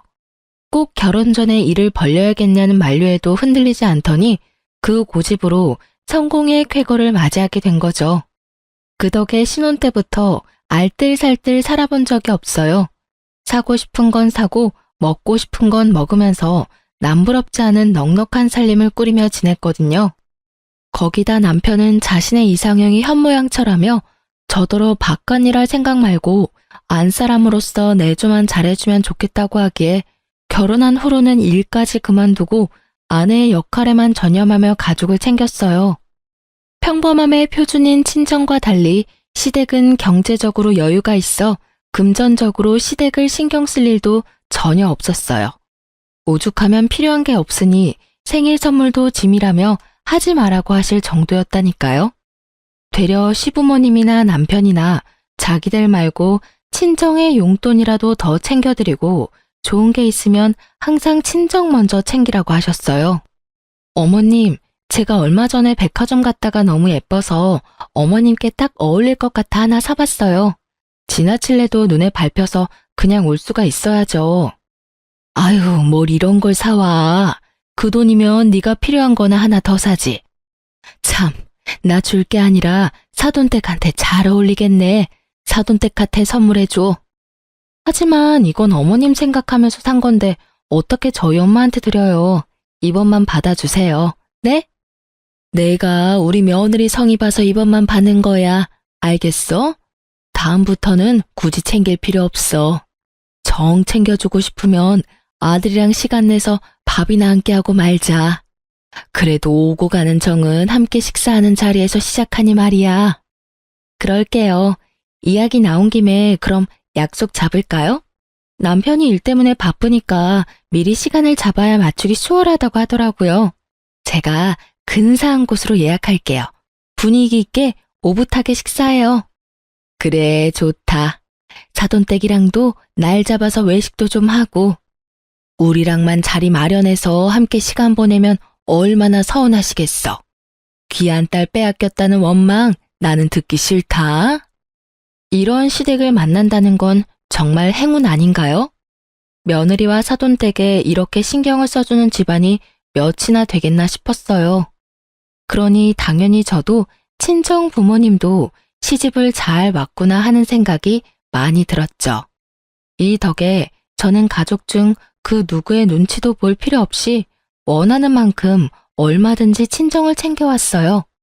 경제적으로는 용돈을 자주 넉넉히 드렸고 쇼핑을 가서도 꼭 친정 부모님 것을 구매해 선물했어요. 외동인 제 아이의 교육도 부족하지 않도록 연령에 맞게 좋다는 것은 다 시켜봤을 정도로 투자했고요. 저도 원하는 게 생기면 금액에 연연하지 않고 샀어요. 저를 시기하는 남이 봤을 땐 남편이 벌어다 준 돈을 생각 없이 흥청망청 쓴다고 손가락질하겠지만 제 생활로 인해 쪼들린다거나 저축을 못한다거나 하는 일은 없었어요. 그저 우리 가정의 형편에 맞게 쓴 것일 뿐이었죠.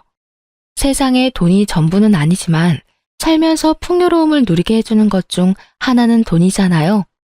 없이 사는 것보다 있이 사는 게 더 행복하다는 걸 저는 남편과의 결혼을 통해 처음으로 느끼며 이 생활에 만족하고 행복감을 느끼며 지냈어요.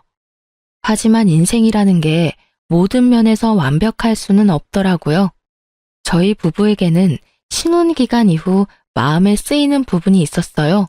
바로 가족 계획이었죠. 시부모님께서 외동은 잘하는 발달 시기에도 다 큰 성인이 된 후에도 많이 외롭다며 꼭 자녀는 2명 이상 낳아야 한다는 주의였어요. 남편과 저도 같은 생각이라 자녀 계획을 2명을 낳기로 이야기했고요. 그러나 첫째를 낳은 이후 아무리 노력해도 새 생명은 저희 부부에게 닿지 않았어요. 첫째가 2살이 되었을 무렵부터 남편과 둘째를 임신하기 위해 건강관리도 하고 식습관까지 신경 쓰며 온 정성을 쏟았지만 쉽지 않았죠. 첫째 출산 후 5년쯤 지나고부터는 슬슬 노산이 걱정되어 조급해졌었어요. 그래서 남편과 저는 혹시 무슨 문제라도 생긴 건 아닐까 하는 마음에 출산한 경험이 있음에도 불임 검사까지 했어요. 다행인 것은 우리 부부에게 문제가 있는 게 아니라는 것이었어요. 되려 둘 다 너무 건강하다는 결과를 받았거든요. 하지만 희망과도 같은 그 결과로 인해 시간이 흐를수록 더욱 찹찹해져만 갔어요. 그렇게 한 해 두 해 시간이 흐르다 보니 첫째 아이가 8살이 다 되었고 그때까지도 임신 소식은 없었어요. 결국 결혼한 지 10년 가까이 되어가니 둘째 임신이 되지 않는 것이 전부 제 탓으로 돌아오기 시작했습니다. 자녀가 최소 둘은 있어야 한다던 시모는 제가 노산의 나이에 접어들자 아이가 생기는 것도 좋지만 언제나 건강이 우선이라고 말씀했어요. 그리고 첫째 아이가 5살이 되었을 때는 조금은 손주에 대한 마음을 내려놓았던 건지 첫째만 있어도 괜찮다고 말씀하셨죠. 물론 남편은 여전히 자녀 계획에 관한 생각이 확고했고 포기하지 않았어요. 그런데 첫째가 7살이 되었을 때부터였어요. 다 내려놓은 줄 알았던 시모까지 남편과 합세해서 한약이라도 더 강하게 지어 먹기라도 하라며 타박했죠. 예, 내가 정말 이런 말까진 안 하려고 했는데 해도 너무한 것 아니니? 어떻게 된 게 사지 멀쩡하다면서 이렇게까지 임신이 안 될 수 있어? 너 한약 지어 먹으랬더니 임신하기 싫어서 임신 안 되는 약 지어 먹고 있는 것 아니야? 그러지 않고서는 이럴 수 없지. 긴 세월 기도한 성의를 봐서라도 삼신할미가 점지를 해줬을 거라고. 어머님, 그게 무슨 말씀이세요? 제가 얼마나 간절하게 바라고 있는 줄 아시잖아요. 그래서 매번 친정엄마와 함께 한의원 가서 약 지어와 꼬박꼬박 챙겨 먹고 있고요. 사돈이 지어준 게 얼마나 효과가 있겠니? 그 싸구려 동네에 허름한 한의원이나 가서 지을 게 뻔한데. 돈 신경 안 쓰고 좋은 한의원 가서 좋은 약을 써야 효과가 있지. 평범하기 짝이 없는 남들도 다 먹는 약 지어준 게 뭐 대단한 거라고 그걸 먹으면서 버티고 있어? 내 아들 속만 태우면서 말이야. 어머님, 재은이 아빠가 둘째 갖기 위해 마음고생하고 있다지만 그렇다고 제 친정 무시하는 말까지 서슴없이 하시면서 깎아내리는 건 아니죠. 친정엄마가 여기저기 묻고 물어서 실력 있는 한의원 찾아서 진료받고 지어온 약이에요. 고만고만한 동네 사람들한테 물어봤자 고만고만한 곳 알려주지 않겠니? 이번엔 잔말 말고 내가 연결해주는 한의원 가서 약 싹 바꾸렴. 내 아들만 불쌍하지. 노력함다시고 싸구려 한약이나 먹으면서 몇 년을 임신이 안 된다며 답답해한 꼴이라니. 예, 남자가 건강한데 애가 안 들어쓰는 건 무조건 여자 문제인 건 알지? 늘 제게 괜찮다고 말해주던 시모였기에 저는 시모가 쏟아낸 말들에 큰 충격을 받았어요. 오래 알고 지낸 만큼 서운함을 넘어 배신감과 같은 감정이 몰아칠 정도였죠. 저는 그런 시모에게 아무리 친정이 경제적으로 조금 기운다고 해도 그렇게 대놓고 무시하는 말을 하는 게 맞는 거냐고 따졌어요. 시모는 그런 저를 쏘아보고는 아이고, 머리 검은 짐승은 거두는 게 아니라더니 여태 잘 대해주고 잘 챙겨주는 건 눈꽃만큼도 생각 못하고 듣기 싫은 소리 조금 했다고 어디 시어미한테 따박따박 말대꾸까지 하니? 안타까운 마음이라도 지켜야 할 선이라는 게 있는 것 아닌가요? 제가 임신을 하고 싶으면 하고 하기 싫으면 안 할 수 있는 것도 아니잖아요. 저는 이날 처음으로 돈이 사람을 만든다는 말을 뼈저리게 느꼈습니다. 돈이 주는 여유가 안정감만이 아닌 오만함도 뒤따라오는 거라는 것을 알게 되었죠. 그리고 시모가 그렇게 친정을 챙겨주라고 했던 것도 시댁의 경제력을 과시하기 위함이었다는 것까지도요. 시모는 그날 오갔던 대화를 남편에게 이야기했는지 퇴근하고 돌아온 남편도 저를 바라보는 눈빛에 성이 잔뜩 나 있었어요. 한참을 말을 아끼며 누나를 굴리던 남편은 더는 못 참겠다며 다 차려놓은 밥상 앞에 앉아서는 저를 쥐잡듯이 잡아댔죠. 당신 엄마랑 오늘 한바탕 했다며? 엄마가 오죽 속상하면 나한테 전화까지 와서 하소연을 해. 어머님께서 뭐라고 말씀하셨는지는 모르지만 오늘은 어머님께서 선을 넘었다고요. 그러지 않고서야 아랫사람이 내가 목소리를 높였겠어? 전후 사정도 모르면서 어머님 말씀만 듣고 와서 나한테 큰 소리 치지 마요. 우리 엄마가 선을 넘고 말고 할 게 뭐 있어. 둘째가 안 생기니까 걱정되고 안타까운 마음의 한 말을 당신이 오해한 거겠지. 좋은 곳 가서 좋은 약 지어 먹으라는 게 엄마한테 대들 문제야? 당신이 조금 더 너그러웠어야지. 내 부모 모욕하는 시어머니한테 내가 얼마나 더 너그러웠어야 하는데? 당신도 지금 당신 엄마니까 무조건적으로 어머님 편드는 거잖아. 엄마가 장인 장모님 모욕할 일이 뭐 있어? 매번 당신한테도 나한테도 본인들 챙기지 말고 장인어른이랑 장모님 먼저 챙기라는 분이라는 거 알면서 그냥 당신이 수틀렸거나 괜한 자격지심 생겨서 대든 거 아니야? 뭐? 내 엄마가 딸 생각하는 마음으로 수소문에서 찾아갔던 한의원이고 몸에 좋은 것 하나라도 더 넣어준 한약을 싸구려라고 폄하한 건 어머님이야. 그게 내 부모를 생각하는 분이 할 말이야? 돈 좀 있으니까 평범한 우리 집을 무시하는 거지. 당신 집안이 우리 집안보다 경제적으로 기우는 건 사실이잖아. 무시를 한 게 아니라 팩트를 말한 거지. 내일 당장 엄마한테 무례하게 군 거 사과드려. 어떤 이유에서든 엄마 이겨보겠다고 버릇없이 행동했잖아, 당신. 결국 무작정 자신의 엄마라고 시모가 다 맞고 내가 잘못 행동했다는 남편과 2차로 큰 말다툼이 오갔어요. 친정 부모님을 모욕한 시모에게 사과하라는 말도 모자라 시모가 연결해준 한의원까지 감사한 마음으로 다녀오라고 강요까지 했고요. 남편의 말 한마디 한마디가 다 저의 신경을 긁는 말뿐이었어요. 불같이 화를 쏟아내고 싶은 마음이 굴뚝 같았지만 둘째 임신이 미뤄지면서 생긴 갈등이라 여기며 못난 시모와 남편과 같은 사람은 되지 말자 몇 번이고 되뇌면서 참았네요. 한약 지어 먹는 일이 뭐 큰 사달이라고 일을 여기서 더 키우나 싶은 생각도 들었고요. 그로부터 며칠 뒤 저는 시모가 소개해준 한의원에 방문했어요. 시모가 당신 눈으로 꼭 가는 걸 확인해야겠다며 같이 가자고 성화했지만 저는 극구 사양하고 혼자 방문했어요.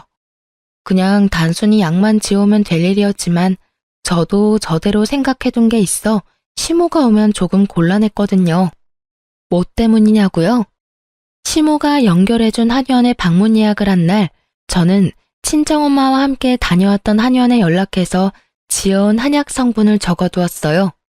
그리고 시모가 알려준 한의원에 가서 진료를 볼 때 이미 한약을 먹고 있으며 조금 더 첨가하는 정도로만 해서 추가로 지어달라고 요청했거든요. 한의사분께는 이 사실을 시댁에 비밀로 해달라고 간곡히 부탁드렸고요. 저 역시 시모는 물론 남편에게까지 구구절절 이야기하지 않았어요. 그냥 잘 다녀왔고 좋은 약으로 새로 지어왔다고만 말한 뒤 약을 받은 것까지 확인시켜 드렸어요. 그제야 이 갈등은 일단락이 되었죠. 그 뒤로 한동안 저는 친정엄마와 시모가 알려준 한의원 모두 방문하며 같은 약을 똑같은 방식으로 매번 지어 먹었어요. 엄마의 정성도 너무 소중했고 시댁과의 갈등을 또다시 만들고 싶지 않아 선택한 방법이었어요. 제 마음 편하자고 한 행동인지라 지금 생각해봐도 번거롭긴 했지만 나름 제 방식으로 잘 대처했다 생각이 드는 건 어쩔 수 없네요. 이 방법으로 한약을 지어 먹은 지 반년쯤 지났어요. 다행히 그 기간 동안 시댁이나 남편과의 마찰은 없었고요. 반년이란 시간 동안 한약도 잘 챙겨 먹고 매달 가임기를 놓치지 않고 잘 계산해 숙제도 꾸준히 했거든요. 하지만 길다면 긴 시간임에도 여전히 둘째 임신은 깜깜무소식이었어요. 되려 생리불순으로 인해 기대와 실망감만 반복해서 심어줄 뿐이었죠. 결국 저는 시댁에 완전히 찍혔어요. 시모는 이렇게 정성을 들였어도 소식이 없는 건 남편과 저 사이에 저는 아이가 없는 게 뻔하다며 삼신할미가 점지해줄 생각이 없는데 돈 낭비, 감정 낭비해서 뭐 하느냐고 하더라고요. 남편도 이제 포기라며 이 정도 했으면 생겼어도 진작 생겼어야 한다고 제게 혹시 자기 몰래 피임을 했던 건 아니냐는 말까지 했어요. 그리고 그 시기를 기점으로 남편이나 시부모님이나 저를 거들떠보지도 않았어요. 아니, 저를 향한 무시가 날로 심해져 갔다는 표현이 더 정확하겠네요. 시모는 뻑하면 저를 시댁으로 불러서는 밖에 나가 일을 하는 것도 아니고 이제 임신 준비를 핑계로 몸살일 필요도 없지 않냐며 갖은 집안일을 시켜댔어요.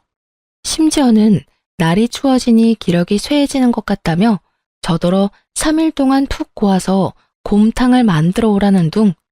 컨디션이 안 좋으니 첫째 아이를 친정에 맡기고 시댁에 들어와서 나흘만 자기 대신 집안 관리도 좀 하고 시부모님 식사 준비도 좀 하라고 명령까지 했어요. 한 번은 시모가 친구들과 해외여행을 5박 6일로 다녀온 적이 있어요. 그때 제가 틈틈이 시댁에 가서 시부의 식사를 챙겼고요. 그런데 해외여행을 마치고 온 시모가 시댁에 도착하자마자 제게 전화해서는 성을 내는 거예요. 시모의 말에 저는 잠자코 듣고 있어야 하나 싶은 생각이 들 정도로 어이가 없었어요. 시모가 제게 화를 낸 이유는 정말 말도 안 되는 내용이었거든요. 당신이 해외여행을 갔다 돌아오는 날이면 시댁에 와서 자기를 맞이해야 하는 것 아니냐는 거였죠.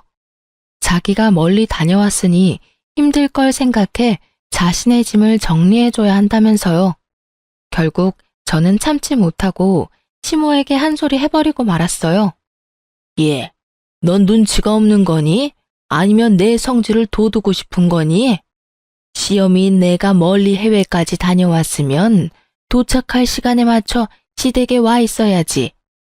내가 이런 것까지 알려줘야 하니?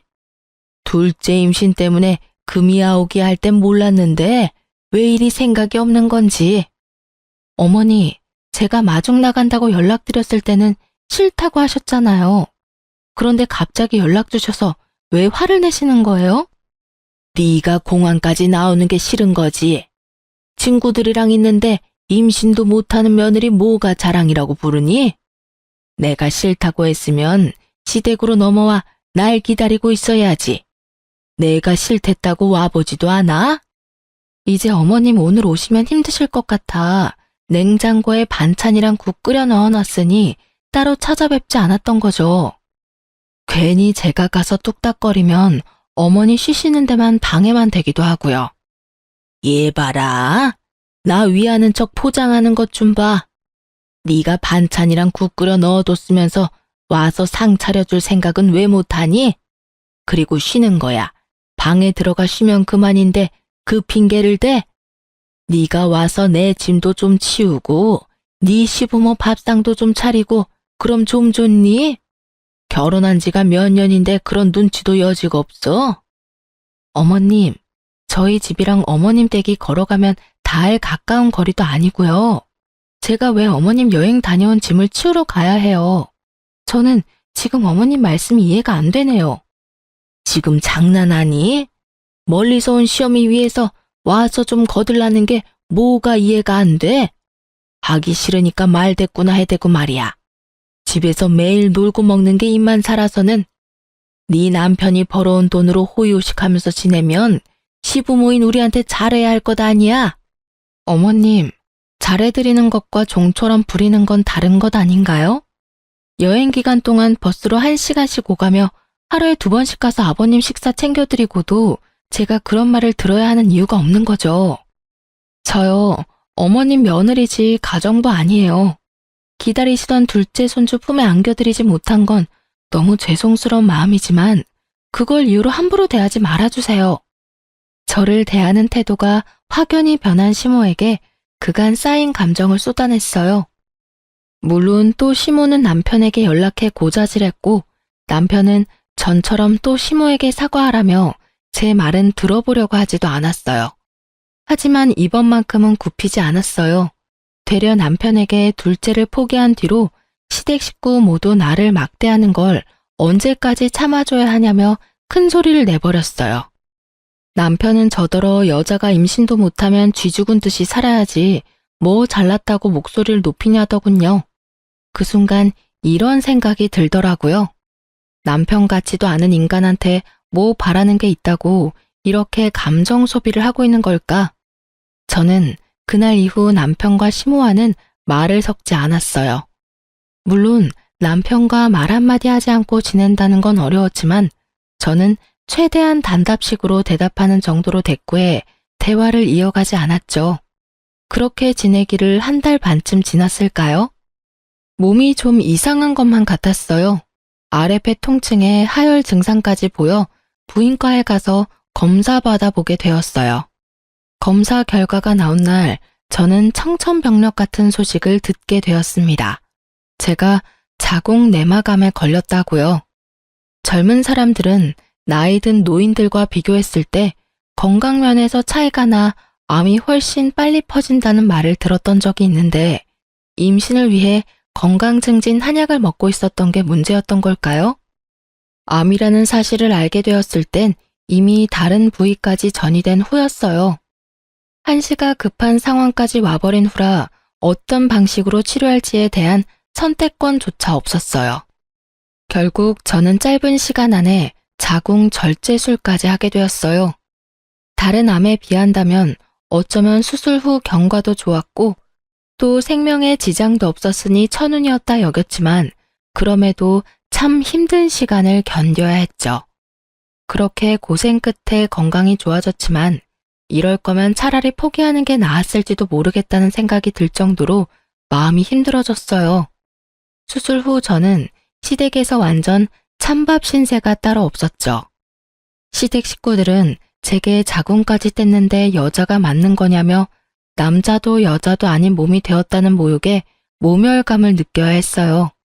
심지어 남편까지도 저를 챙겨주기는커녕 시댁 식구들과 한편을 이루어 저의 모든 것을 깎아내리는 부정적인 말들만 쏟아냈어요.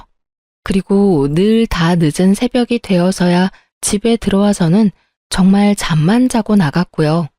잘 때마저도 저와 살다는 것도 싫다며 저를 아이 방으로 내쫓고 혼자 안방을 차지하고 잤어요. 시모는 이 상황이 신나기라도 하는지 매일을 제게 찾아와 듣기 거북한 말들만 해댔습니다. 집안에 여자가 잘못 들어오면 3대가 망한다더니 내 아들이 젊은 나이에 여자 같지도 않은 널 평생 데리고 살아야 하는 게 말이 되니? 어머님, 제발 그만 좀 하세요. 남편이 아팠어도 그렇게 말씀하셨을 것 같으세요? 도대체 제가 뭘 그리 잘못했다고 아픈 제게 찾아와서 이러는 건데요. 아픈 게 잘못인가요? 네? 그럼 아픈 게 자랑이니? 건강히 애 낳으라고 비싼 한약까지 따박따박 지어 먹여놨더니 가즈라는 애는 안 갖고 암덩어리를 키운 너를 뭐 예쁘다고 격려한다니? 넌 지금 내 아들한테 소박 맞아도 이상하지가 않다는 건 몰라? 옛날 같았으면 쫓겨나도 골백 번은 쫓겨났어. 그럼 제가 나가기라도 할까요? 예? 그렇게 못마땅하시면 제가 재은이 데리고 나갈게요. 그럼 되는 거죠? 어머님께서 원하시는 게 그거라면 제가 이 집에서 나간다고요. 어머 얘 봐라. 시어머니 앞에서 못하는 말이 없네. 내 아들이 벌어다 준 돈으로 암도 뗐으면 내 아들을 어떻게 내줘야 할지를 박 터지게 고민해야지. 듣기 싫은 말 좀 했다고 이렇게 시어머니 머리 위에서 놀려고 해? 그렇게 기다리던 애 임신도 못하고 거기다 평생 임신이라고 못하게 다 떼놓고 뭐 잘났다고 듣기 싫은 말 좀 했다고 큰 소리야? 매번 의미 없이 이런 대화 같지도 않은 대화를 하며 힘을 빼야 했어요. 수술 후 몸도 마음도 편히 쉰 적이 없었어요. 그렇게 제 삶은 그렇게 점점 피폐해졌고 우울증까지 심해져 갔어요. 아마 제 아이가 아니었다면 이미 모든 것을 내려놓았을지도 모릅니다. 암 치료를 한 지 1년이 조금 더 넘었을 때까지도 남편과 시모가 닥달하는 일은 멈추지 않았으니 말이에요. 제 아이가 제가 변하는 모습을 보고 제 속내를 느끼기라도 했는지 시모와 남편이 저를 괴롭히는 걸 직접적으로 본 적도 없는데 어떻게 알았는지 항상 자기 전에 제게 엄마는 나한테 너무 소중한 사람이야. 그러니까 힘내, 엄마. 내가 많이 많이 사랑해. 라며 속삭여 주었어요. 아이가 해주는 이 따뜻한 한마디가 제 버팀목이었고, 이 아이 덕분에 그 모진 시간을 보내면서도 숨 쉬며 살 수 있었어요. 그런데 시댁과 남편의 멸시를 끝낼 모든 것에 종지부를 찍을 사건이 터지고 말았습니다. 그날따라 남편이 집에 일찍 들어와서는 안 하던 집안일을 돕고 저를 살피는 말들을 해주더군요. 순진하다 못해 멍청했던 저는 바보같이 남편의 그런 행동에 감동했고 마음이 녹았어요. 남편이 이제 우리 가족을 위해 다시 마음을 다잡았나 보다고 생각하면서 말이죠. 하지만 며칠 뒤 남편이 행동을 잠시 고쳐먹었던 그 이유를 알게 되었어요. 딸이 친정에서 자고 오겠다며 유난히도 고집을 부렸던 날이었어요. 친정 부모님께서도 딸의 방문을 눈이 빠져라 기다리고 있었다고 해서 저녁쯤 아이를 친정에 데려다 주고 왔어요. 그런데 딸이 없다는 걸 어떻게 알았는지 남편은 그날 집에 갓 태어난 아기를 품에 안고 집에 들어온 겁니다. 저는 그 아기를 보고 너무 기함했어요. 온몸이 부들부들 떨려 말이 안 나오는 걸 기를 쓰고 입을 움직여 그 아기의 정체를 물었어요. 그런데 남편은 눈 하나 깜짝 안 하고 이렇게 말을 하더군요. 당신은 매번 상황 파악이 느려서 문제야. 딱 보면 몰라? 내 피가 섞인 내 아이. 뭐라고? 당신 지금 뭐라고 말했어?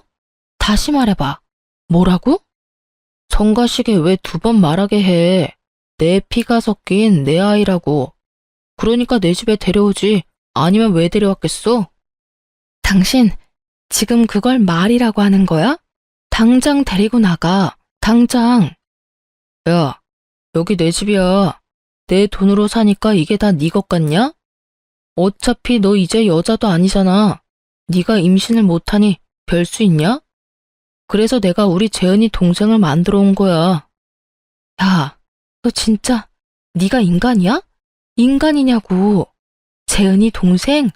말 같지도 않은 소리 짓거리지 마. 넌 그냥 멀쩡한 가정 두고 바람핀 인간 쓰레기야, 이 쓰레기 자식아. 말이 심하네. 네가 둘째 임신이 잘 됐으면 내가 밖에서 애를 만들어 왔겠냐? 이게 다 네가 문제라 내가 수습한 거 아니야. 어차피 애 엄마는 애 키울 자신 없다니까 그냥 우리 애로 키우면 그만이야. 이 집에서 식충이처럼 밥이나 축내는 네가 대신 키우면 도움은 되니까 나도 덜 짜증나고 얼마나 좋냐? 나 일 덜 끝나서 나가야 되니까 집에서 애나 잘 봐. 남편은 자기가 번 돈으로 집에서 밥 축내지 말고 남의 여자한테서 낳은 애를 키우라며 안고 있던 아기를 침대에 누이고는 그대로 집을 나가버렸어요. 제가 아무리 울부짖으며 남편을 불러세워도 들은 척도 하지 않고 말이에요.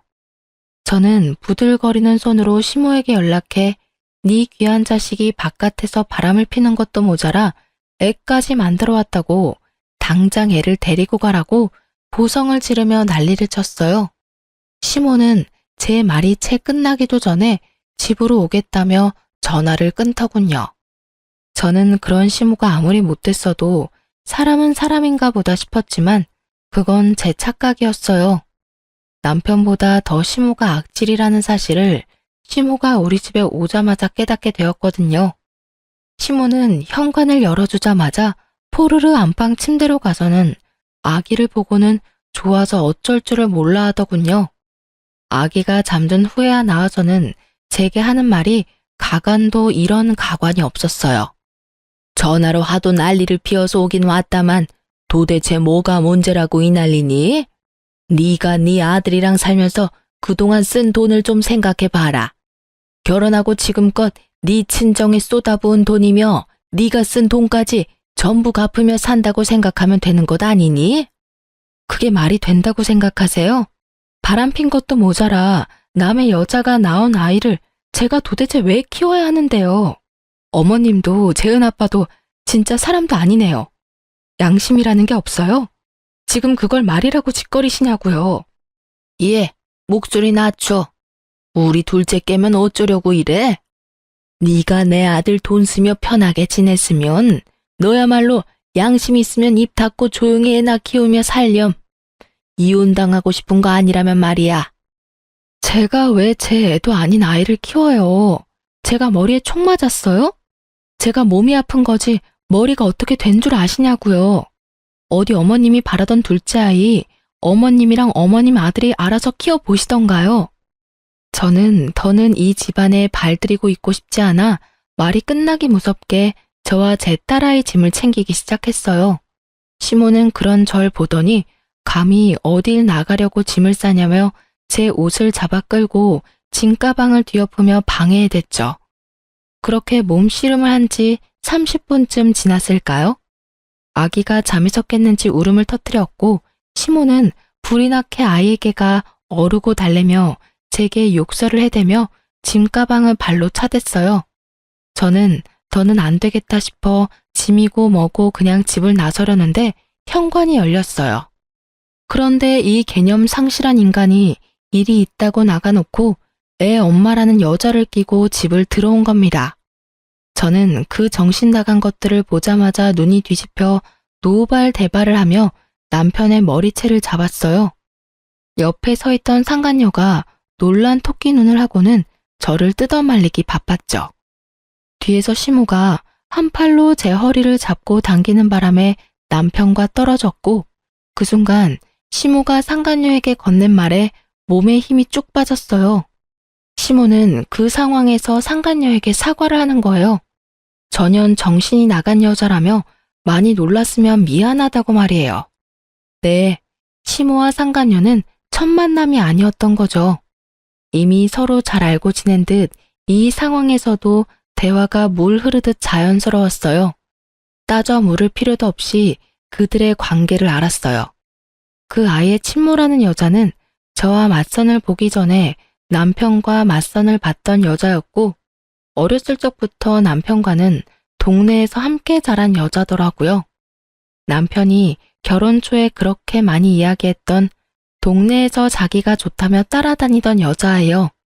어떻게 아냐고요? 시모가 너무도 자연스럽게 상간녀의 이름을 부르더니 날로 예뻐진다. 애를 낳고 나니 이제 성숙한 얼굴이 도드라진다. 이렇게 말하더니 모를 수가 있나요?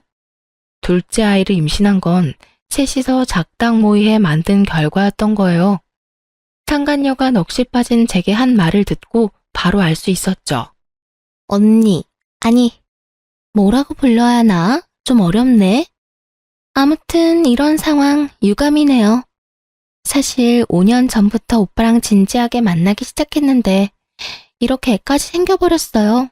난 지우려고 했는데 오빠 어머니가 간곡하게 부탁하셔서 어쩔 수 없었어요. 언니는 애도 못 낳게 되셨다면서요? 그냥 언니 애라고 생각하고 잘 키워주세요. 엄마라고 애 찾을 일은 없을 거니깐요. 넌 뭘 그런 걸 다 설명하고 있어. 그냥 조용히 우리 애나 잘 키워줄 가정부라 생각하면 그뿐인걸. 그래.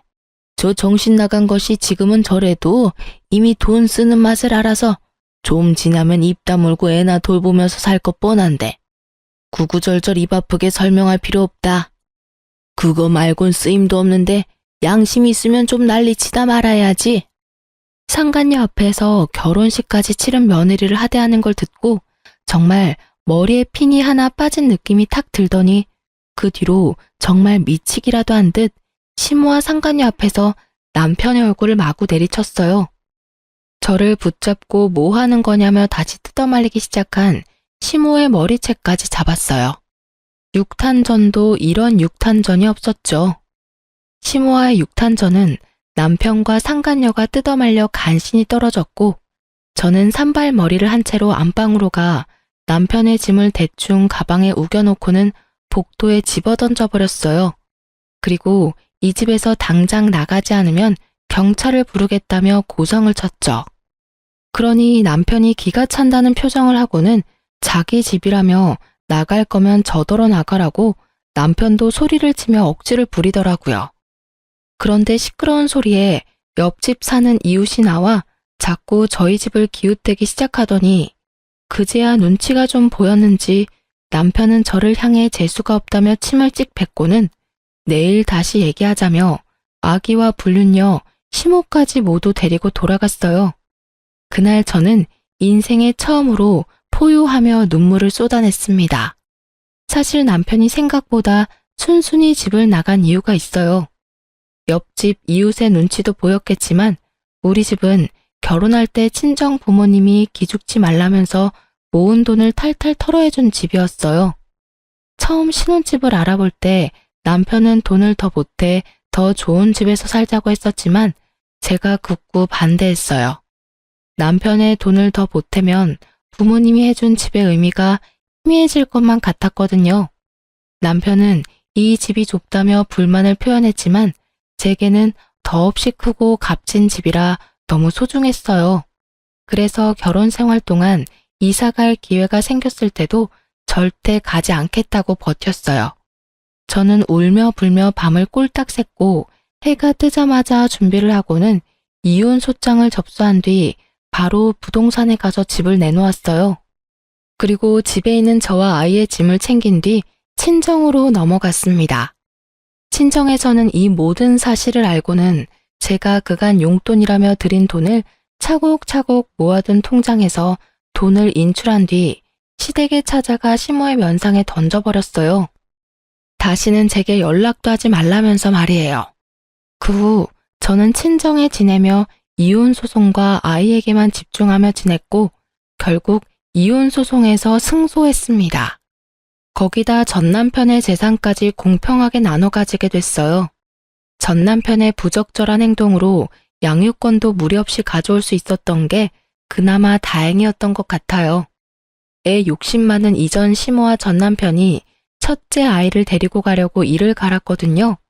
하지만 이렇게 모든 관계가 정리되지 않았어요. 전 남편과 전 시모는 악질 중 악질이니까 너무 당연히 저를 끝까지 물고 뜯으며 늘어지길 반복했어요. 전 남편은 결혼 생활 동안 제가 경제활동을 단 한 번도 한 적이 없고 오직 자신이 벌어온 돈으로만 호의호식하며 지냈으니 재산을 나눌 수 없다고 소송을 걸어왔어요. 그런데 이래서 인생은 알 수 없는 거라고 하나 봐요. 전 남편이 건 소송에서 되려 전 남편이 찍소리도 못하는 상황이 생겼으니 말이에요. 재산을 나누지 않는 대신 제가 주부로서 긴 세월을 가정 속에서 희생한 노동의 값을 지불할 수 있겠느냐고 판사가 물었어요. 그러면서 바깥에 나가 돈을 번다는 명목으로 집안을 돌보지 않은 남편에 대한 태도를 책망했어요. 그 덕에 저는 이혼 위자료의 전 남편의 재산까지 이혼하면서 챙길 수 있는 것은 모두 챙긴 뒤 이혼을 마칠 수 있었습니다. 하지만 이걸로 그간 제가 당한 수모가 사라지겠어요? 저도 크게 한수를 두었어요. 전 남편이 운영하던 잘 나가는 사업을 망하게 만들었답니다. 어떻게 그럴 수 있는지 궁금하시죠? 실은 친오빠가 전 남편과 선후배 사이입니다. 맞선도 부모님께 친오빠가 전 남편을 소개해서 자리를 마련하게 된 거고요. 결혼 후 제가 아프기 전까지만 해도 제가 이전 시댁과 전 남편에게 당한 무시를 그 누구에게도 말한 적이 없기에 전 남편과 친오빠의 사이는 좋은 편이었어요. 그래서 이전에 친오빠가 몇 번이고 전 남편의 사업에 투자를 했었죠. 그런데 전 남편의 부적절한 태도를 친오빠에게 모두 알렸어요. 그리고 오빠에게 부탁했죠. 전 남편의 사업에 투자했던 투자금을 회수해달라고요. 친오빠는 이 사실을 알자마자 투자금 전액을 회수했어요. 전 남편은 끝까지 뻔뻔했어요. 저와 우리 가족을 찾아와서는 사업이 망해 다 죽게 생겼다며 자기를 한 번만 살려달라 구걸하더라고요. 이전 시모까지 어떻게 알았는지 찾아와서는 회수했던 투자금을 다시 투자해 주라고 하고요. 그런데 애원하는 사람이 맞나 싶을 만큼 뻔뻔하게 요구해댔어요. 예, 우리가 그래도 함께한 세월이 얼마인데 이렇게까지 무섭게 할 필요가 뭐 있니? 그래도 재은이 아빠인데 망하는 꼴을 꼭 봐야 속이 시원하겠니? 재은이 아빠라니 말이 우습네요. 다른 여자한테서 자기 동생이랍시고 애를 낳았다는 걸 재은이가 알면 아빠 취급이나 해주겠어요? 왜 이혼했는지 낱낱이 밝히면 제 아이가 가슴이 미어지다 못해 곪을까봐 그나마 말하지 않은 거라고요. 시댁 식구 중에 재은이 생각하는 사람이 단 한 명이라도 있었으면 이런 파탄까진 안 갔겠죠. 재은이 생각을 해서 둘째를 만든 거지 외동이 얼마나 외로운지 모르니? 그리고 설령 자기 애비가 그런 짓을 했어도 아빠라는 건 변함없는 거야. 자기 아빠가 다 망한 모습 보면 재은이는 얼마나 상심이 크겠니? 왜 엄마라는 것이 그런 생각 못해? 복수의 눈이 멀어서는. 그럼 당신도 당신 남편이 둘째랍시고 밖에서 애 달고 왔으면 너그러운 마음으로 당신 첫째를 생각해서 참고 감내할 수 있어? 그리고 그 상황이면 당신 첫째가 당신 남편을 이해할 수 있을까? 말 같지도 않은 소리 짓거리지 말고 다신 우리 눈앞에 나타나지 마. 당신 아들이 망하는 것도 다 당신들 업보니까. 나중에는 사업장이 부도가 나 넘어갈 위기까지 처하니 싹싹 빌며 자신들이 모두 잘못이라며 제발 도와달라 애원하더군요. 그러면서 상간녀의 아이는 자기 호적에 올리지도 않겠다며 상간녀에게 보내거나 그것도 마음에 안 들면 고아원에 보내겠다는 말까지 하는데 인간도 아니다 싶더라니까요. 저는 이런 전남편이 너무도 넌더리가 나 제 바짓가랑이를 붙들고 말하고 있는 전남편을 발로 뻥 차버렸어요. 그 후에도 몇 번이고 찾아와 애걸복걸하는데 저나 우리 가족 모두 이미 그놈들에게 질릴 대로 질린 후라 듣는 신용조차 하지 않았어요. 친오빠는 인간도 아니라며 상종도 하지 않았죠. 전남편의 사업은 결국 제대로 망했고 갈 곳도 없어 시댁에 들어가 지내게 되었더군요. 상간녀는 전남편이 망해 볼품없어지니 바로 돌아섰나 보더라고요. 아기까지 시댁에 두고 자취를 감춘 바람에 전 시모가 그 나이에 아기를 돌보는지 제게 몇 번 더 연락이 왔었어요. 자기 아들이 맘고생이 너무 심하다고 자기도 그 나이에 육아를 하니 여기저기 성한 곳 없어 힘들다며 충분히 반성하고 있으니 다시 돌아오면 안 되겠냐고요. 다시는 그런 천대하지 않고 떠받들고 지낼 테니 제발 와달라고 하길래 저는 전 시모에게 다 끝난 마당에 자존심도 없느냐고 찌질하게 그러지 말고 그렇게도 챙기던 자존심 지금도 좀 챙기라며 이런 연락 다신 받아줄 일 없다고 딱 잘라버렸네요. 요즘은 건강 회복이 많이 돼서 저도 작게 사업을 시작했어요.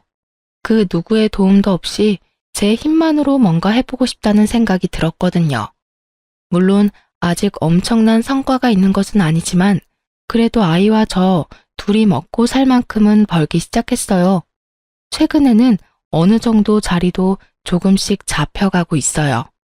친정 부모님과 함께 지내며 여전히 도움도 받고 있지만 이제 저도 제 능력껏 도움도 드리면서 그렇게 제가 사랑하고 저를 사랑해주는 사람들만을 오롯이 챙기며 지내는 중이랍니다. 이 일을 겪은 후 느낀 것이 참 많은데 그 중에도 하나 꼽아보자면 우리에게 주어진 인생 속에서 사랑을 주기만도 부족한 시간이라는 것인데요. 그래서 사랑만 하며 지내기도 부족한 제 인생 시간을 미움, 원망이라는 감정으로 채우기에는 너무 아깝다는 걸 느꼈어요. 그래서 지금 평범한 생활을 하면서 느끼는 이 소소한 행복과 기쁨들로 제 하루를 정돈하려고 노력 중입니다. 여전히 제게 시리도록 차가운 기억을 남긴 그 시간들 속에는 증오라는 감정이 서려 있을지 모르지만 그때에 머물러 있기보단 앞으로 채우며 살아가는 저 자신이 될 수 있도록 언제나 기도하고 응원하며 지내고 있어요. 그러니 제 사연을 들어주시는 많은 분께서도 속 시원히 막말도 대차게 한번 해주시면서 그저 재미난 이야기라고 기억해 주시면 감사하겠습니다. 소소한 행복이 가득한 날 되시길 바라며 마칩니다. 감사합니다.